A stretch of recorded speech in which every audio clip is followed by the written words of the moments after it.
യെശയ്യാ പ്രവാചകന്റെ പുസ്തകം 55-ാം അധ്യായം 6-ാം വാക്യം. യഹോവയെ കണ്ടെത്താകുന്ന സമയത്ത് അവനെ അന്വേഷിക്കുകയും അവൻ അടുത്തിരിക്കുമ്പോൾ അവനെ വിളിച്ചപേക്ഷിക്കുകയും പ്രാർത്ഥിക്കും. സ്നേഹവാനായ ദൈവമേ, പ്രാർത്ഥനയിൽ ഉറ്റിരിക്കേണ്ടുന്നതിൻ്റെ ആവശ്യകതയെക്കുറിച്ച് വചനത്തിലൂടെ കേൾക്കുവാൻ അവിടുത്തെ ദൈവങ്ങളെ സഹായിക്കണം. യേശുക്രിസ്തുവിൻ ധന്യമുള്ള നാമത്തിൽ തന്നെ ആമേൻ. എല്ലാവർക്കും ക്രൈസ്തവ സഭയെ സംബന്ധിച്ചും ക്രൈസ്തവ സമൂഹത്തെ സംബന്ധിച്ചും വളരെ പഴക്കമേറിയ പദപ്രയോഗമാണ് പ്രാർത്ഥന എന്നുള്ളത്. വ്യത്യസ്തങ്ങളായ നിലയിൽ ജനം ദൈവത്തോട് പ്രാർത്ഥിക്കുകയാണ്. വിശുദ്ധ വേദപുസ്തകത്തിൻ്റെ താളുകൾ നമ്മൾ പരിശോധിക്കുമ്പോൾ വിവിധങ്ങളായ തലങ്ങളിൽ സർവശക്തനായ ദൈവത്തോട് പ്രാർത്ഥിച്ച ഭക്തന്മാരെ നാം കാണാനായി സാധിക്കും. മുട്ടുകുത്തി പ്രാർത്ഥിച്ചവർ, നിലവിളിച്ച് പ്രാർത്ഥിച്ചവർ, ദൈവസന്നിധിയിൽ കരഞ്ഞ് പ്രാർത്ഥിച്ചവർ, ഉപവസിച്ച് പ്രാർത്ഥിച്ചവർ, തീരുമാനം എടുത്ത് നേർച്ചയോടെ പ്രാർത്ഥിച്ചവർ, ഇങ്ങനെ വിഭിന്നങ്ങളായ തലങ്ങളിൽ ദൈവസന്നിധിയിൽ പ്രാർത്ഥിച്ച ജനത്തിൻ്റെ പ്രഖ്യാപനമാണ് വേദപുസ്തകത്തിൽ നാം കാണാനായി സാധിക്കുന്നത്. യെശയ്യാ പ്രവാചകന്റെ പുസ്തകം 55-ാം അധ്യായം 6-ാം വാക്യത്തിൽ യഹോവയെ കണ്ടെത്താകുന്ന സമയത്ത് അവനെ അന്വേഷിക്കണം എന്നും അവൻ അടുത്തിരിക്കുമ്പോൾ അവനെ വിളിച്ചപേക്ഷിക്കണം എന്നും വലിയ പ്രവാചകൻ നമ്മെ ഓർമ്മപ്പെടുത്തുകയാണ്. ദൈവത്തെ പ്രാർത്ഥനയോടുകൂടെ എതിരേൽക്കുക എന്നുള്ളത് ഏത് ഒരു വിശ്വാസിയുടെയും ധാർമ്മികമായ മൂല്യമാണ്. എല്ലാ മതവിശ്വാസികളും പ്രാർത്ഥനയ്ക്ക് വളരെ ഏറെ പ്രാധാന്യം കൊടുക്കുന്നു. പ്രത്യേകിച്ച് മുസ്ലിം കമ്മ്യൂണിറ്റിയെ കുറിച്ച് നമ്മൾ നോക്കുമ്പോൾ ബാങ്ക് വിളിക്കുന്നതായ സമയം അവർ ഏത് തിരക്കുകൾക്കിടയിൽ ഏത് സ്ഥലത്ത് നിന്നാലും അവർ മക്കയിലേക്ക് നോക്കി പ്രാർത്ഥിക്കുന്ന പ്രാർത്ഥന രീതി നമുക്ക് കാണാനായി സാധിക്കും. യാതൊരു വൈമനസ്യമില്ലാതെ, യാതൊരു നാണക്കേടില്ലാതെ പ്രാർത്ഥിക്കുന്ന പ്രാർത്ഥന ശൈലിയാണ് മുസ്ലിം കമ്മ്യൂണിറ്റിയിൽ നാം കാണാനായി സാധിക്കുന്നത്. ഹിന്ദു കമ്മ്യൂണിറ്റിയിലേക്ക് നമ്മൾ നോക്കിയാൽ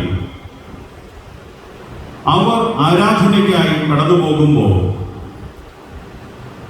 അവരുടേതായ ദൈവസങ്കല്പത്തിൻ്റെ മുമ്പിൽ കരങ്ങൾ കൂപ്പി നിൽക്കുന്ന ഭക്തജനത്തെ നാം കാണാനായി സാധിക്കും. അങ്ങനെ കരങ്ങൾ കൂപ്പി നിൽക്കുമ്പോൾ കണ്ണുകൾ അടച്ച് ഭയഭക്തിയോടുകൂടിയാണ് നിൽക്കുന്നത്. പ്രത്യേകിച്ച് കൂടുതൽ ക്ഷേത്രങ്ങളും റോഡോട് ചേർന്ന് നിൽക്കുന്നതായി നാം കാണാനായി സാധിക്കും. അതുകൊണ്ട് തന്നെ ഭക്തജനം അവരുടെ ദൈവസങ്കല്പത്തിൻ്റെ മുന്നിൽ കരങ്ങൾ കൂപ്പി നിൽക്കുന്നത് നമ്മളെല്ലാവരും ദൃക്സാക്ഷികളായിട്ടുണ്ട്. ധാരാളം വാഹനങ്ങൾ തിരക്കേറിയ റോഡിലൂടെ യാത്ര ചെയ്യുന്നു. പലരും ഹോൺ മുഴക്കി ശബ്ദത്തോടെ പോകുന്നു. എങ്കിലും ഭക്തർ അവർ പ്രാർത്ഥനയിൽ മുഴുകുമ്പോൾ കരങ്ങൾ കൂപ്പി കണ്ണുകൾ അടച്ച് നിൽക്കുകയാണ്. അവർ കണ്ണു തുറന്ന് നോക്കുന്നില്ല. ഇനി ക്രൈസ്തവ പ്രാർത്ഥനയിലേക്കൊന്ന് നോക്കുക. പ്രാർത്ഥന നമ്മൾ എപ്രകാരമാണ് ദൈവസന്നിധിയിൽ അർപ്പിക്കുന്നത്? നമ്മുടെ പ്രാർത്ഥനയിൽ ദൈവവുമായിട്ടുള്ള ബന്ധം എപ്രകാരം ആയിരിക്കുകയാണ്? ഇത് ദക്ഷിണേന്ത്യ സഭ നമുക്ക് നൽകിയിരിക്കുന്ന ചിന്താവിഷയം പ്രാർത്ഥനയിൽ സ്ഥിരതയുള്ളവർ ആയിരിക്കും. Persistence in prayer. പ്രാർത്ഥനയിൽ സ്ഥിരത കാണിക്കേണ്ടുന്നത് ഏറ്റവും ആവശ്യമാണ്. വേദപുസ്തകത്തിൽ നിന്ന് ചില നുറുങ്ങു ചിന്തകൾ നിങ്ങളോടൊപ്പം പങ്കുവയ്ക്കുവാൻ ഞാൻ കർത്താവിൽ ശരണപ്പെടുകയാണ്. പ്രാർത്ഥിക്കുന്ന നമ്മെ സംബന്ധിച്ച് പ്രാർത്ഥിക്കാൻ നമ്മെ ഓർമ്മപ്പെടുത്തുവാനും പ്രാർത്ഥിക്കാൻ നമ്മെ പ്രേരിപ്പിക്കുന്നതിലും പിന്നിൽ ചില പ്രേരക ശക്തികളുണ്ട്. എന്തുകൊണ്ട് പ്രാർത്ഥിക്കാൻ നമുക്ക് ഒരു പ്രേരണ ലഭിക്കുന്നു? കാരണം നാം ആരാധിക്കുന്ന ദൈവം വിശ്വസ്തനാണ് എന്ന ബോധ്യം നമുക്കുണ്ട്. 1 കൊരിന്ത്യർ ലേഖനം 1-ാം അധ്യായം 9-ാമത്തെ വാക്യത്തിൽ പൗലോസ് അപ്പോസ്തലൻ കൊരിന്ത് സഭയ്ക്ക് തന്റെ കത്തെഴുതുമ്പോൾ, ലേഖനം എഴുതുമ്പോൾ, കൊരിന്തിലുള്ള വിശ്വാസ സമൂഹത്തെ ധൈര്യപ്പെടുത്തുകയാണ്. നിങ്ങൾ ദൈവസന്നിധിയിൽ പ്രാർത്ഥിക്കണം, കാരണം നാം ആരാധിക്കുന്ന ദൈവം വിശ്വസ്തനായ ദൈവം. ഈ ലോകത്തിൽ 100% വിശ്വസ്തതയുള്ള ഒരു വ്യക്തി ഉണ്ടെങ്കിൽ അത് സാക്ഷാൽ ദൈവം മാത്രമേ. വേറെ ഒരു മേഖലയിലും നമുക്ക് വിശ്വാസ്യത കണ്ടെത്തുവാനായി സാധിക്കുകയില്ല. ഞാനും നിങ്ങളും ഈ ലോക ജീവിതയാത്ര നയിക്കുമ്പോൾ നമുക്ക് എത്ര കണ്ട് വിശ്വസ്തരായിരിക്കാൻ സാധിക്കുന്നു എന്ന് നാം നമ്മിലേക്ക് മാത്രം ഈ ദിവസങ്ങളിൽ ചിന്തിക്കേണ്ടുന്നത് ഏറ്റവും ആവശ്യമാണ്. അബ്രഹാം ദൈവത്തിൻ്റെ വിശ്വസ്തത തിരിച്ചറിഞ്ഞിട്ട് അബ്രഹാം ഇങ്ങനെ പ്രഖ്യാപിച്ചു, വിളിച്ച ദൈവം വിശ്വസ്തൻ, വഴിയിൽ ഉപേക്ഷിക്കുകയില്ല. നമ്മെ വിളിച്ചത് ദൈവമാണ്. ഒരു കുടുംബ ജീവിതം തന്നത് ദൈവമാണ്. അതിന് ചില ഉപാധികൾ ഉണ്ടായിരിക്കാം, മുഖാന്തരങ്ങൾ ഉണ്ടായിരിക്കാം. ആരുടെയെങ്കിലുമൊക്കെ നേതൃത്വത്തിൽ നടന്ന വിവാഹ പ്രപ്പോസലുകളായിരിക്കാം, അല്ലെങ്കിൽ മാതാപിതാക്കൾ മുൻകൈ എടുത്ത് നടത്തിയതായിരിക്കാം. ഇത് തന്നെ ആയിക്കൊള്ളട്ടെ, വിവാഹ ജീവിതം അല്ലെങ്കിൽ കുടുംബ ജീവിതം ദൈവം നമുക്ക് തന്നു എങ്കിൽ കുടുംബ ജീവിതത്തിന്റെ നാഥനായിരിക്കുന്ന ദൈവത്തിൽ വിശ്വാസം അർപ്പിച്ചുകൊണ്ട് ധൈര്യത്തോടെ പ്രാർത്ഥിക്കണം. എൻ്റെ കുടുംബത്തെ കാത്തു സൂക്ഷിക്കുവാൻ ദൈവം സർവശക്തനാണ്. കുടുംബ ജീവിതത്തിൽ ദൈവം നമുക്ക് മക്കളെ തന്നു എങ്കിൽ മക്കളെ ചൊല്ലി ആകുലപ്പെടരുത്. കാരണം ഇന്ന് ദൈവം നമുക്ക് തന്നിട്ടുള്ള ഏറ്റവും വലിയ വരദാനമാണ് മക്കൾ. വേദപുസ്തകം പഠിപ്പിക്കുന്നു, മക്കൾ യഹോവ നൽകുന്ന ദാനവും ഉദരഫലം ദൈവം നൽകുന്ന പ്രതിഫലമാണ്. അപ്പൊ ദൈവം നമുക്ക് നൽകിയിരിക്കുന്ന പ്രതിഫലം, ദൈവം നമുക്ക് നൽകിയിരിക്കുന്ന ശ്രേഷ്ഠമായ ദാനം, ഈ തലമുറയെ കുറിച്ച് നമ്മൾ അവരുടെ ഭാവി സംബന്ധമായി വ്യാകുലപ്പെടേണ്ടതില്ല. കാരണം എന്ത്? ദൈവമാണ് നമുക്കൊരു തലമുറയെ തന്നത്, ദൈവമാണ് നമുക്ക് 2 തലമുറയെ തന്നത്, അല്ലെങ്കിൽ ദൈവമാണ് നമുക്ക് 3 തലമുറകളെ തന്നത്. ദൈവം നമുക്ക് തലമുറകളെ തന്നു എങ്കിൽ ആ തലമുറകളെ പാലിക്കുവാനും പോറ്റുവാനും ദൈവം സർവശക്തനാണ്. അബ്രഹാമിനോട് ചേർന്ന് ഈ നാളുകളിൽ ധൈര്യത്തോടെ പറയാൻ സാധിക്കണം, വിളിച്ച ദൈവം വിശ്വസ്തനായ ദൈവം. എന്തുകൊണ്ടാണ് നമ്മൾ പ്രാർത്ഥിക്കുന്നത്? പ്രാർത്ഥനയുടെ പ്രേരക ശക്തി ഒന്ന്, ഞാൻ ആരാധിക്കുന്ന ദൈവം വിശ്വസ്തനാണ് എന്നൊരു ബോധ്യം നമ്മുടെ ജീവിതത്തിലുണ്ട്. രണ്ടാമത്തെ പ്രേരക ഘടകം റോമാലേഖനം 16-ാം അധ്യായം 20-ാമത്തെ വാക്യമാണ്. അവിടെ റോമൻ സഭയ്ക്ക് പൗലോസ് കൊടുക്കുന്ന ഒരു നിർദ്ദേശം, നമ്മുടെ ദൈവം അത് സമാധാനത്തിൻ്റെ ദൈവമാണ്. ഇന്ന് ഈ ലോകത്തിൽ വെച്ച് ഏറ്റവും വലിയ ധനം എന്ന് പറയുന്നത് സമാധാനമാണ്. എല്ലാ കുടുംബങ്ങളിലേക്ക് നമ്മളൊന്ന് നോക്കുക. സമാധാനത്തോടെ ഒരു പകൽക്കാലം കഴിഞ്ഞു പോകാൻ, സമാധാനത്തോടെ രാത്രി ഉറങ്ങി പ്രഭാതത്തിൽ എഴുന്നേൽക്കാൻ സാധിക്കുന്നു എങ്കിൽ ദൈവത്തിൻ്റെ കൃപ നമുക്കുണ്ടാവണം. 4-ാം സങ്കീർത്തനം 8-ാം വാക്യത്തിൽ ദാവീദ് മഹാരാജാവ് താൻ സങ്കീർത്തനം ചമയ്ക്കുമ്പോൾ അദ്ദേഹം എഴുതി വയ്ക്കുന്നത് ഇങ്ങനെയാണ്, ഞാൻ സമാധാനത്തോടെ കിടന്നുറങ്ങും, നീയല്ലോ യഹോവയെ എന്നെ നിർഭയം വസിക്കുമാറാക്കുന്നത്. ഭയമില്ലാതെ, ടെൻഷനില്ലാതെ, വെല്ലുവിളികളില്ലാതെ, അസ്വസ്ഥതകളില്ലാതെ സ്വസ്ഥമായി ഒന്ന് ഉറങ്ങി എഴുന്നേൽക്കാൻ എന്നെ സഹായിക്കുന്നത് അല്ലയോ ദൈവമേ അവിടുന്നാണ് എന്ന് ദാവീദ് തൻ്റെ ഗാനത്തിൽ എഴുതി വയ്ക്കുകയാണ്.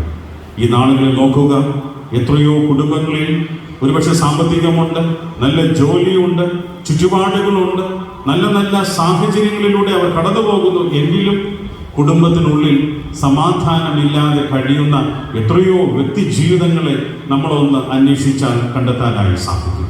അവിടെയാണ് ദൈവം നമുക്ക് സമാധാനം നൽകിയിട്ടുള്ളത്. യേശു പറഞ്ഞു, യോഹന്നാൻ 14-ാം അധ്യായം 27-ാം വാക്യത്തിൽ, ഞാൻ എൻ്റെ സമാധാനം നിങ്ങൾക്ക് തന്നേച്ചു പോകുന്നു, ലോകം തരുന്നത് പോലെയല്ല. ദൈവം ദാനമായി നൽകുന്ന സമാധാനത്തെ 2 കരവും നീട്ടി സ്വീകരിപ്പാൻ ഈ കാലഘട്ടത്തിൽ നമുക്ക് സാധിക്കണം. ഞാൻ നിങ്ങൾ ദൈവത്തോട് പ്രാർത്ഥിക്കാൻ, നമ്മെ പ്രാർത്ഥിക്കാനായി സഹായിക്കുന്ന പ്രേരക ഘടകം 1, ദൈവം വിശ്വസ്തനാണ്.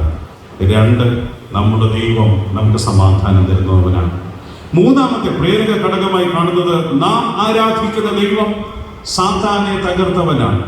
വേദപുസ്തകത്തിൽ നമ്മൾ വായിക്കുമ്പോൾ കാണാനായി സാധിക്കുന്നത് യേശു ക്രിസ്തു പരസ്യ ശുശ്രൂഷയ്ക്ക് വന്ന അന്നു മുതൽ യേശുവിനെ എങ്ങനെയെങ്കിലും വകവരുത്തണമെന്ന് സന്നിഹിതരെയും സംഘവും മഹാപുരോഹിതന്മാരും സദൂക്യരും എരുവുകാരും ശാസ്ത്രിമാരും കൂട്ടമായി ആലോചിക്കുകയാണ്. കാരണം ഒരു വലിയ പോപ്പുലാരിറ്റിയാണ്, വലിയ ജനസമ്പർക്ക പരിപാടിയാണ് യേശുക്രിസ്തു ചെയ്തത്. ഒരുപക്ഷെ ഇന്നത്തെ രാഷ്ട്രീയ നേതാക്കന്മാർ ജനസമ്പർക്ക പരിപാടി ചെയ്യുന്നുണ്ട്.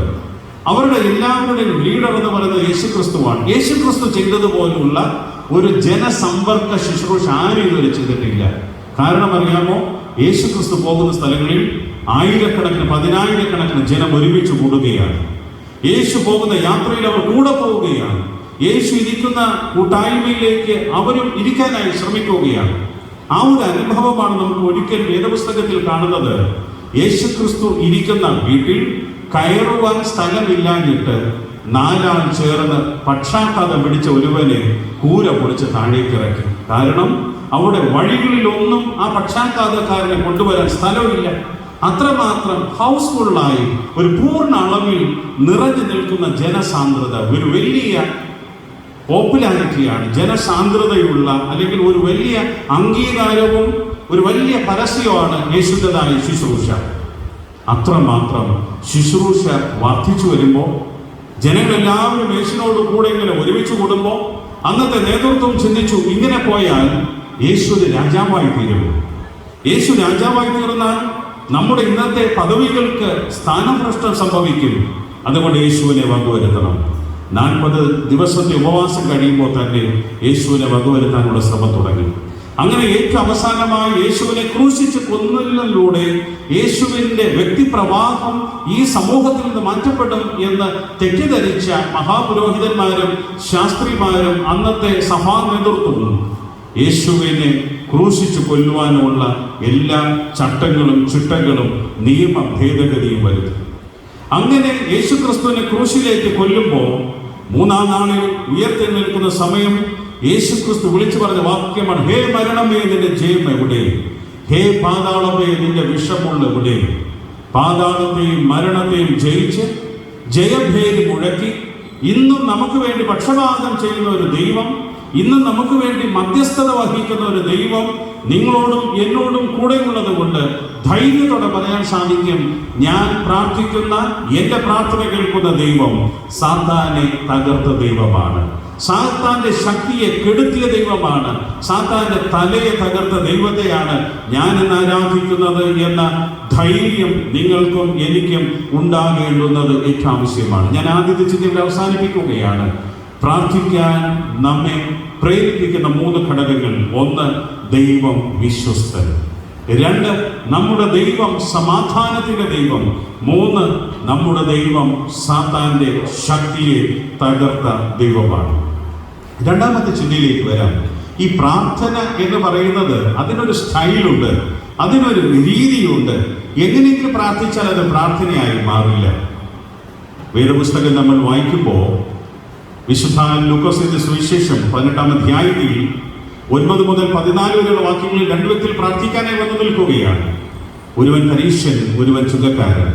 2 പേരും ചെയ്യുന്നത് പ്രാർത്ഥനയാണ്. എന്നാൽ ഒരുവന്റെ പ്രാർത്ഥനയ്ക്ക് പ്രസാദം, ഒരുവന്റെ പ്രാർത്ഥനയിൽ വിമർശനം. അതുകൊണ്ട് തന്നെ പ്രാർത്ഥന എങ്ങനെയായിരിക്കണം എന്ന ബോധ്യം നമ്മുടെ ജീവിതത്തിൽ ഉണ്ടാവണം. പ്രാർത്ഥന എന്നത് വെറും ഒരു അധരജൽപ്പനമായി മാറരുത്.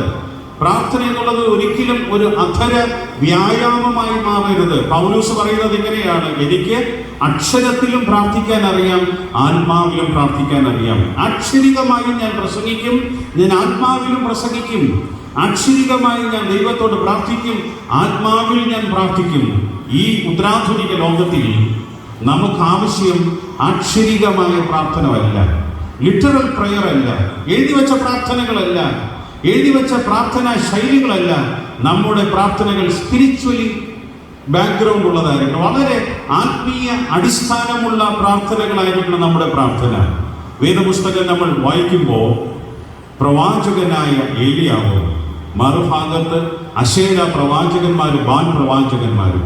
അവിടെ ഒരേ ഒരു കണ്ടീഷൻ, അവിടെ വെച്ചിരിക്കുന്ന ദൈവസന്നിധിയിൽ വെച്ചിരുന്ന യാഗപീഠം, അതിന് ചുറ്റുപാടുമുള്ള തോട്, സ്വർഗത്തിൽ തീയിറങ്ങി യാഗപീഠം കത്തണം, ചുറ്റുപാടുമുള്ളതായ തോട് അത് വറ്റിപ്പോകണം. ഇതാണ് കണ്ടീഷൻ. ബാൽ പ്രവാചകന്മാരും അശേര പ്രവാചകന്മാരും രാവിലെ തുടങ്ങി വൈകുന്നേരം വരെയുള്ള സമയങ്ങളിൽ ശരീരത്തെ ദണ്ഡിപ്പിച്ചു, മുറിവേൽപ്പിച്ചു, ഘോരമായി അവർ പ്രാർത്ഥിക്കുകയാണ്. ആ പ്രാർത്ഥനയിൽ ഒന്നും മറുപടി കിട്ടുന്നില്ല. തുടർന്ന് പ്രവാചകൻ ഒരേ ഒരു പ്രാർത്ഥന, അത് ആത്മാവിലുള്ള പ്രാർത്ഥനയാണ്. അതിങ്ങനെയാണ്: ദൈവമേ, ഞാൻ അവിടുത്തെ ദാസനാണ് എന്നും അവിടുന്ന് ജീവനുള്ള ദൈവമാണ് എന്നും ഈ ജനം അറിയുന്നതിന് സ്വർഗത്തിൽ നിന്ന് തീയിറക്കി യാഗപീഠത്തെ ദഹിപ്പിക്കണം. ഒരേ ഒരു മിനിറ്റ് നീണ്ടു നിൽക്കുന്ന ഒരു കൊച്ചു പ്രാർത്ഥന. പ്രാർത്ഥന തീരേണ്ട സമയം സ്വർഗത്തിൽ തീയിറങ്ങുകയാണ്. വളരെ ലൈവായി തത്സമയം ഈ കാര്യങ്ങൾ സംഭവിക്കപ്പെടുകയാണ്. നമ്മുടെ ജീവിതത്തിൽ ആത്മാവിലുള്ള ഒരു പ്രാർത്ഥന അനുഭവം ജീവിതത്തിൽ ഉണ്ടാവണം. അങ്ങനെ ദൈവസന്നിധിയിൽ പ്രാർത്ഥിക്കാൻ ഇരിക്കുന്ന നമ്മെ സംബന്ധിച്ച് എങ്ങനെയാണ് നമ്മൾ പ്രാർത്ഥിക്കാനായിട്ടുള്ളത്?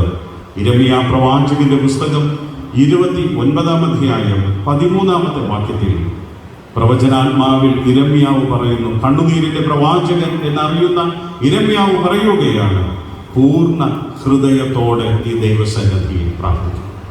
ഞാൻ നിങ്ങൾ വീട്ടിൽ പ്രാർത്ഥിക്കാനിരിക്കുമ്പോൾ, ദൈവാലയത്തിൽ പ്രാർത്ഥിക്കാനിരിക്കുമ്പോൾ പൂർണ്ണ ഹൃദയത്തോടെ ഇരുന്ന് പ്രാർത്ഥിക്കാൻ നിങ്ങൾക്കും എനിക്ക് സാധിക്കണം. ഒരു കാലഘട്ടത്തിൽ വീട്ടിൽ ലാൻഡ് ഫോൺ ഇല്ലായിരുന്നു. അതിനുശേഷം മൊബൈൽ ഫോൺ വന്നു. അന്ന് ലാൻഡ് ഫോൺ ഇല്ല, മൊബൈൽ ഫോൺ ഇല്ല, ടെലിവിഷൻ ഇല്ല. പ്രാർത്ഥിക്കാനിരുന്നാൽ യാതൊരു തടസ്സവും ഇല്ല. കുറേയേറെ സമയം ഇരുന്ന് പാട്ട് പാടി, കുറേയേറെ സമയം വേദപുസ്തകം വായിച്ച്, കൂട്ടായിരുന്ന് പ്രാർത്ഥിച്ച ഒരു സംസ്കാരം നിങ്ങളുടെ എൻ്റെയും മാതാപിതാക്കളുടെ കുഞ്ഞുനാളിലുണ്ടായിരുന്നു. അവർക്ക് യാതൊരു തടസ്സമില്ല. കാരണം ഒരു ഫോൺ കോൾ വരുന്നില്ല, ടെലിവിഷൻ്റെ യാതൊരു അതിപ്രസര പ്രോഗ്രാമില്ല, കാരണം കറണ്ടും ഇല്ല. ശക്തമായിരുന്നു കരുതി പ്രാർത്ഥിച്ചു. ഇന്ന് നമ്മുടെ പ്രാർത്ഥന എന്ന് നോക്കുക. പ്രാർത്ഥന നടന്നുകൊണ്ടിരിക്കുമ്പോൾ ഒരു റിംഗ് ടോൺ വരുന്നു, നമ്മൾ എഴുന്നേറ്റ് പോകും. പ്രാർത്ഥന നടന്നുകൊണ്ടിരിക്കുമ്പോൾ ആരുടെയൊക്കെ ഫോണിൽ ഒരു SMS സൗണ്ട് കേട്ടു, നമ്മൾ എഴുന്നേറ്റ് പോയി. നമ്മുടെ പ്രാർത്ഥനകൾ പലപ്പോഴും ചടങ്ങുകളായി മാറ്റപ്പെട്ടു. നമ്മുടെ പ്രാർത്ഥനകൾ പലപ്പോഴും പ്രോഗ്രാമായി മാറ്റപ്പെട്ടു, കാര്യപരിപാടിയായി മാറ്റപ്പെട്ടു. അതുകൊണ്ട് തന്നെ പല അനുഗ്രഹങ്ങളും നമുക്ക് ഇന്ന് കയ്യെത്തും ദൂരെ എത്തിയിട്ടും കരങ്ങളിൽ ചേർത്ത് പിടിക്കാൻ സാധിക്കുന്നില്ല.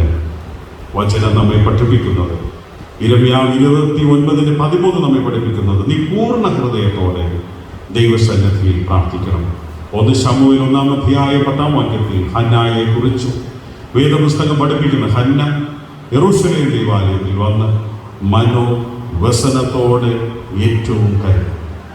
മനസ്സ് നേരി സങ്കടപ്പെട്ടു, വല്ലാതെ തകർക്കപ്പെട്ട അനുഭവത്തിൽ പൂർണ്ണ ഹൃദയത്തോടെ കരയുന്ന ഹന്നായെ നാം കാണാനായി സാധിക്കും. ദൈവം ഹന്നായുടെ നിലവിളി കേട്ടു. 1 ശമൂവേൽ 1:27 കാണുന്നത്, അവൾ ചോദിച്ചത് പ്രകാരം ഒരു ആൺകുഞ്ഞിനെ കൊടുത്ത് ഹന്നായെ ദൈവം മാനിച്ചു.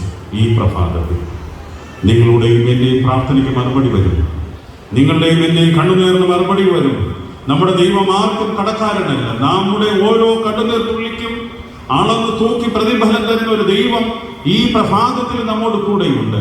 പക്ഷേ നമ്മുടെ പ്രാർത്ഥന ജീവിതം എപ്രകാരമായിരിക്കുന്നു എന്നൊരു പുനർവായന ഈ ദിവസങ്ങളിൽ നാം സ്വീകരിക്കേണ്ടുന്നത് യഥാവശ്യം. 145-ാം സങ്കീർത്തനം ഇന്ന് സ്തോത്ര സങ്കീർത്തനമായി വായിച്ചു കേട്ടു.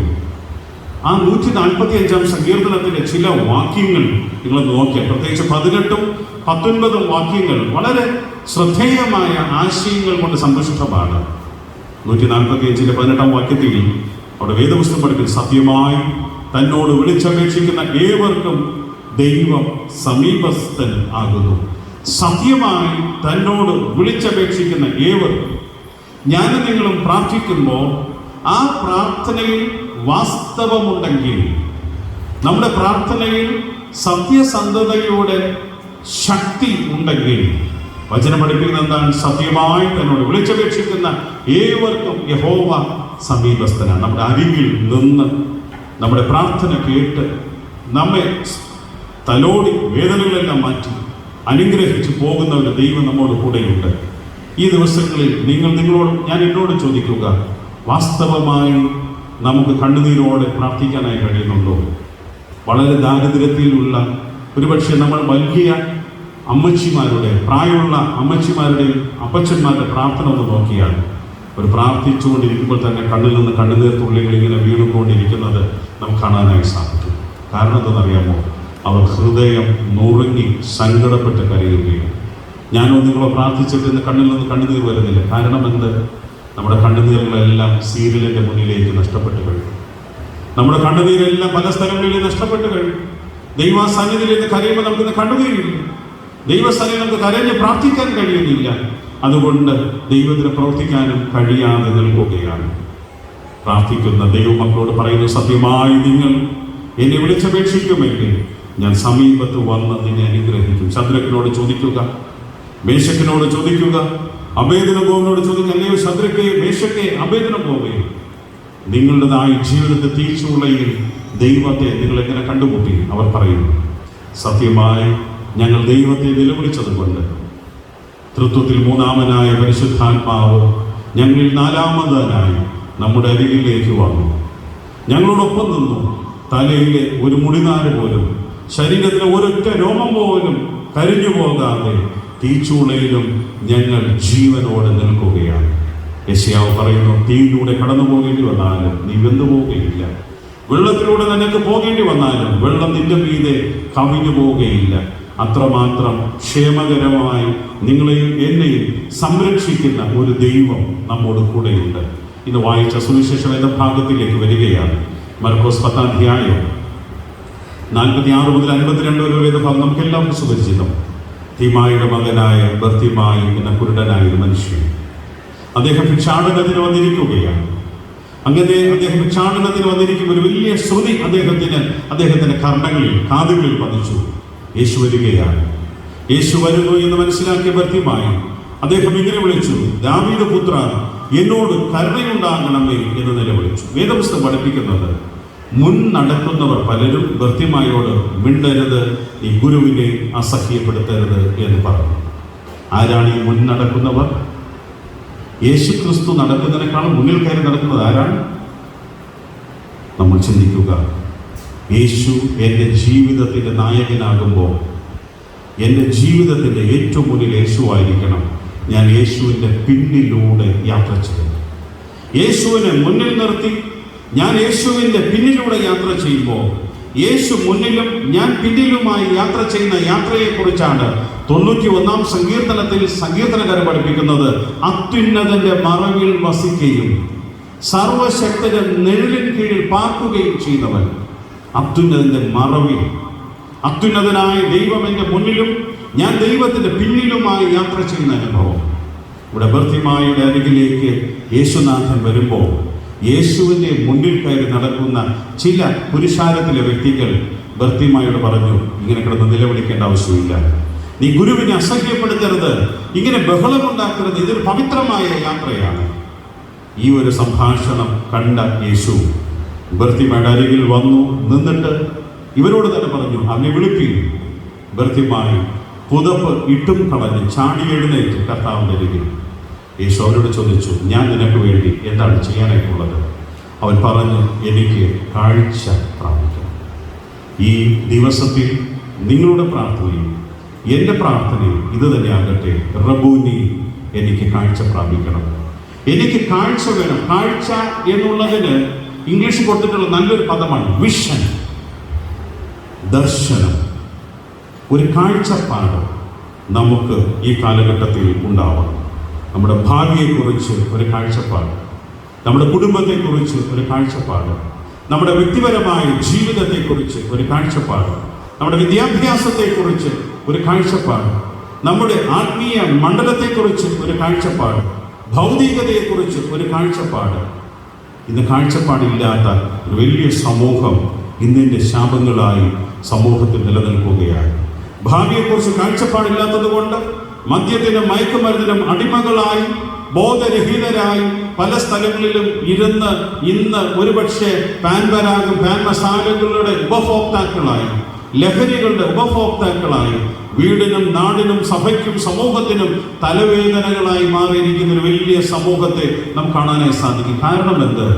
കാഴ്ചപ്പാട് നഷ്ടപ്പെട്ടിരിക്കുകയാണ്. ഭർത്യമായി യേശുവിനോട് ചോദിച്ചത് വേറൊന്നുമല്ല, യേശുവേ എനിക്ക് കാഴ്ച പ്രാപിക്കണം, എനിക്ക് ഒരു കാഴ്ചപ്പാട് വേണം. ഭാവിയെക്കുറിച്ച് വികലമായ ചിന്തകളെല്ലാം മാറി ശരിയായ നിലയിൽ എത്തിച്ചേരാനുള്ള ലക്ഷ്യസ്ഥാനത്ത് എത്തിച്ചേരുവാൻ എനിക്കൊരു കാഴ്ചപ്പാട് വേണം. ഞാൻ ഈ ചിന്ത ഇവിടെ അവസാനിപ്പിക്കുകയാണ്. നമ്മുടെ പ്രാർത്ഥന ജീവിതം ശക്തിപ്പെടുമ്പോൾ, നമ്മുടെ ആരാധന ജീവിതം ശക്തിപ്പെടുമ്പോൾ, നമ്മൾ നല്ല കാഴ്ചപ്പാടുള്ളവരായും ദൈവകൃപയുള്ളവരായും ദൈവത്തിൻ്റെ സാന്നിധ്യമുള്ളവരായും നമുക്ക് മുൻപോട്ട് പോകുവാനായി സാധിക്കും. യോശുവയുടെ പുസ്തകത്തിൽ 1-ാം അധ്യായത്തിൽ ദൈവം യോശുവയോട് പറഞ്ഞു, യോശുവേ ഉറപ്പും ധൈര്യമുള്ളവനായിരിക്കാൻ, ഭ്രമിച്ചു പോകരുത്, ഭയപ്പെടരുത്. ഞാൻ മോശയോട് കൂടെ ഇരുന്നത് പോലെ നിന്നോടും കൂടെ ഇരിക്കും. ആരാധിക്കുന്ന മാതാവേ, പിതാവേ, ചുറ്റുപാടുകളിൽ സംഭവിക്കുന്ന സംഭവ വികാസങ്ങൾ കണ്ട് നീ ഭയക്കേണ്ട കാര്യമില്ല. നിന്നെ വിളിച്ച ദൈവം വിശ്വസ്തനാണ്. ആ ദൈവം നിന്നെ എത്തിക്കേണ്ട സ്ഥാനത്ത് എത്തിക്കും. നമ്മൾ ചെയ്യുന്ന ഒരേ ഒരു കാര്യം, കർത്താവിൻ്റെ കരങ്ങളിൽ ഒരു ഉപകരണമായി, ഒരു ഇണങ്ങിയ ആയുധമായി ദൈവകരങ്ങളിലേക്ക് സമർപ്പിച്ചിട്ട് കർത്താവിനോട് പറയുക, യേശുവേ നീ എന്നെ പണിഞ്ഞാലും, നീ എന്നിലൂടെ സംസാരിച്ചാലും, നീ എന്നിലൂടെ പ്രവർത്തിച്ചാലും ഞാൻ എന്നെ നിന്റെ കരങ്ങളിലേക്ക് സമർപ്പിക്കുന്നു. കണ്ണുകൾ അടയ്ക്കാമോ? എഴുന്നേൽക്കാം, പ്രാർത്ഥിക്കാം. ദൈവകരങ്ങളിലേക്ക് സമർപ്പിച്ച് തീരുമാനത്തോടെ നമുക്ക് പ്രാർത്ഥിക്കാം. ഒരു സാമ്പത്തിക വർഷം തീരാനായി പോവുകയാണ്. കോവിഡ് കാലം നിന്ന ഒരു സാമ്പത്തിക വർഷം, ജോലിക്ക് പോകാൻ നിർവാഹമില്ലാതിരുന്ന, ജോലിക്ക് സാധ്യതകൾ നഷ്ടപ്പെട്ട ഒരു സാമ്പത്തിക വർഷം തീരാനായി പോകുന്നു. ദൈവം നമ്മൾ നടത്തിയ വിധങ്ങളെ ഒന്ന് തിരിഞ്ഞു നോക്കുക. കഴിഞ്ഞ കാലങ്ങളിൽ നമ്മൾ അനുഭവിച്ച ശാരീരിക ക്ലേശങ്ങൾ, നമ്മൾ അനുഭവിച്ച മാനസികമായ പിരിമുറുക്കങ്ങൾ, എത്രയോ ദിനരാത്രങ്ങളിൽ ആരോരും കാണാതെ ഒറ്റയ്ക്കിരുന്ന് കരഞ്ഞ് പ്രാർത്ഥിച്ച ചില പ്രാർത്ഥനാ വിഷയങ്ങൾ, അതിൻ്റെ മധ്യത്തിൽ ഒരമ്മയെ പോലെ വന്ന് നിന്റെ കണ്ണിൽ നിന്ന് വീഴുന്ന കണ്ണുനീർ തുള്ളികൾ തുടച്ച ഒരു കർത്താവ് ഈ പ്രഭാതത്തിൽ ഈ ആലയത്തിനകത്തും പപ്പയെ പോലെ നിന്റെ അരികിലേക്ക് വന്നു നിന്റെ കണ്ണിൽ നിന്ന് വീഴുന്ന ഓരോ കണ്ണുനീർ തുള്ളികളും തുടച്ച് നിനക്ക് ആശ്വാസം നൽകി പോയ ഒരു യേശു ഈ പ്രഭാതത്തിൽ കൂടെ വിട്ടു. ദൈവകരങ്ങളിലേക്ക് സമർപ്പിക്കാം. യേശുവേ, ഞാൻ എന്നെ നിന്റെ കരങ്ങളിലേക്ക് സമർപ്പിക്കുന്നു.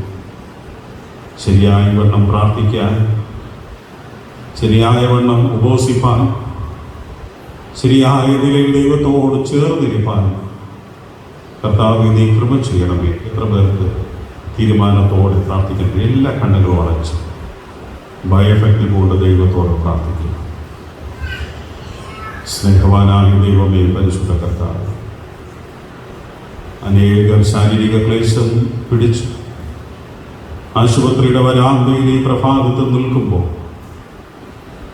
അനേകർ തങ്ങളുടെ ബന്ധുക്കളെ ഓപ്പറേഷൻ തിയേറ്ററിനുള്ളിലേക്ക് കടത്തിവിട്ടിട്ട് തിയേറ്ററിന്റെ പുറത്തു നിന്ന് വരുന്ന ഡോക്ടറിൽ നിന്ന് മറുപടി എന്ത് എന്ന് കേൾപ്പാൻ ആകാംക്ഷയോടെ, വെള്ളം കുടിക്കാതെ ഭക്ഷണം കഴിക്കാതെ വേദനയോടെ നോക്കിക്കൊണ്ടിരിക്കുമ്പോൾ എൻ്റെ കർത്താവേ, അതിലൊന്നും അടിയങ്ങൾ അകപ്പെട്ടു പോകാതെ ആയുസ്സും ആരോഗ്യവും തന്നു സമാധാനമുള്ള ഒരു ജീവിത സാഹചര്യം തന്നു അടിയങ്ങളുടെ ദൈവാലയത്തിൽ അവിടെ നിന്ന് നിലനിർത്തിയ മഹാദയക്കായ സ്തോത്രം. ഇതൊന്നും അനുഭവിക്കാൻ അടിയങ്ങൾ യോഗ്യതയുള്ളവരല്ല. അവിടുന്ന് അടിയങ്ങളെ സ്നേഹിക്കുന്ന, കരുതുന്ന മഹാദയക്കായ സ്തോത്രം.